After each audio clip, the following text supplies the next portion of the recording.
ഒപ്പം തന്നെ എല്ലാവിധ പിന്തുണയും ഞങ്ങളുടെ എളിയ പ്രതിഷേധങ്ങൾ ഒരു മഹാസംഭവമാക്കി മാറ്റിയത് നിങ്ങളാണ്. നിങ്ങളത് ഈ നാടിൻ്റെ വികാരമാക്കി മാറ്റി.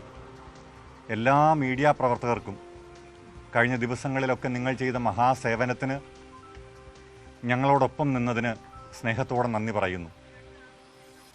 സാധുക്കളെ സംരക്ഷിക്കുക എന്നുള്ളത് സ്റ്റേറ്റിൻ്റെ ഉത്തരവാദിത്വമാണ്. സ്റ്റേറ്റിൻ്റെ ഉത്തരവാദിത്വം ഒരു കൂലിയുമില്ലാതെ നിർവഹിക്കുന്നവരാണ് സാധുക്കളായ കന്യാസ്ത്രീമാർ. അവരെ സംരക്ഷിക്കേണ്ട സ്റ്റേറ്റ് തന്നെ അവർക്കെതിരെ നീങ്ങുന്നത് സങ്കടകരമായ കാര്യമാണ്. വടക്കേ ഇന്ത്യയിലുടനീളം എത്രയോ പാവപ്പെട്ട കന്യാസ്ത്രീമാരാണ് സാധുക്കളായ മനുഷ്യർക്ക് വേണ്ടി തങ്ങളുടെ ജീവിതം ഹോമിക്കുന്നത്.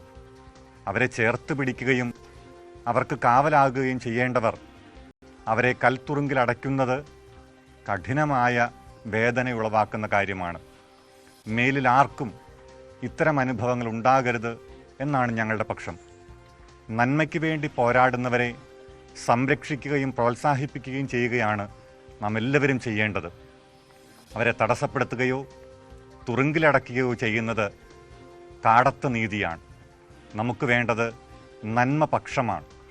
അതുകൊണ്ട് ആ നന്മ പക്ഷത്തിൻ്റെ വക്താക്കളാകാൻ ജാതി മത ഭേദമന്യേ എല്ലാവർക്കും ആകട്ടെ എന്നാണ് ഞങ്ങളുടെ ആശംസയും പ്രാർത്ഥനയും. ഒപ്പം നിന്നവർക്ക് ഞങ്ങളുടെ ഹൃദയം നിറഞ്ഞ നന്ദിയും നമസ്കാരവും. അങ്ങനെയാണ് കേരളത്തിൻ്റെ ഐക്യം കൂടിയാണ് ഇക്കാര്യത്തിൽ പ്രകടമാവുന്നത്.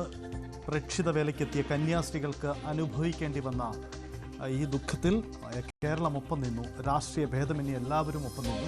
ഒരുപക്ഷെ BJPക്ക് രാഷ്ട്രീയപരമായ ഒരു നിലപാടെടുക്കുന്നത് വെല്ലുവിളി ഉണ്ടായിരുന്നെങ്കിൽ കൂടിയും കേരളത്തിലെ BJP നേതാക്കൾ കന്യാസ്ത്രീകൾക്ക് ജാമ്യം വേണമെന്ന നിലപാടിലാണ്. പക്ഷേ ചില കേരളത്തിലെ അടക്കമുള്ള സംഘപരിവാർ സംഘടനകൾ മറ്റു നിലപാട് സ്വീകരിച്ചെങ്കിൽ കൂടിയും പൊതുവിൽ എല്ലാ രാഷ്ട്രീയ പാർട്ടികളും എല്ലാ രാഷ്ട്രീയ നേതൃത്വങ്ങളും കന്യാസ്ത്രീകളുടെ ദുഃഖത്തിനൊപ്പം നിന്നു, ആ കുടുംബത്തിൻ്റെ ദുഃഖത്തിനൊപ്പം നിന്നു. ഒടുവിൽ അതിനുശേഷമാണിപ്പോൾ ഈ ജാമ്യം സാധ്യമാകുന്നത്. ഇനി നമുക്ക് മുന്നിലുള്ള വെല്ലുവിളി ഇതിൻ്റെ തുടർ നിയമ നടപടികളും.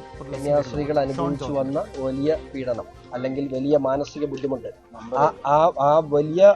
ആ വലിയ മാനസിക ബുദ്ധിമുട്ടിന് പരിഹാരമുണ്ടാക്കുക എന്നുള്ളതായിരുന്നു ഞങ്ങളുടെ കടമ. ആ ജോലി ഞങ്ങൾ ചെയ്തു. എന്തായാലും കേരളത്തിൽ നിന്നുള്ള ഏറെക്കുറെ എല്ലാ MP-മാരും അവിടെയുണ്ട്. ആ ജയിലിലും ഒപ്പം ആ പരിസരങ്ങളിലുമുണ്ട്. കാരണം കന്യാസ്ത്രീകളുടെ പുറത്തിറങ്ങുന്നതിന് വേണ്ടിയുള്ള കാത്തിരിപ്പാണ്. അതിൻ്റെ സന്തോഷ പ്രകടനം അവർ മധുരം പങ്കുവെച്ചുകൊണ്ട് അവിടെ നടത്തുകയും ചെയ്യുന്നുണ്ട്.